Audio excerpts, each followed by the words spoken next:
Welcome to the in front of me Honor 9X Lite, and I'll show you how to unmute ringtone on this device. So first way, you should go to the settings app and here tap to the sound section.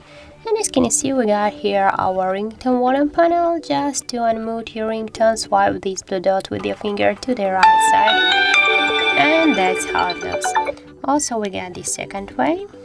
I'll just turn it off right now, and here on the right side of your device you get two volume buttons.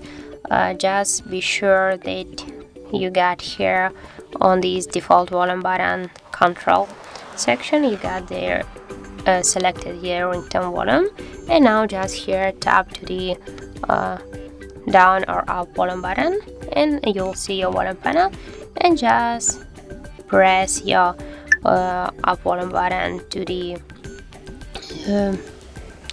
for a few seconds, and you'll also turn on your and unmute your ringtone. And also the second way, just here tap to the one from the volume buttons and swipe with your finger this volume panel on this dot to the up, or also tap here to this settings icon, and by the same way swipe to the left to the right side this blue dot.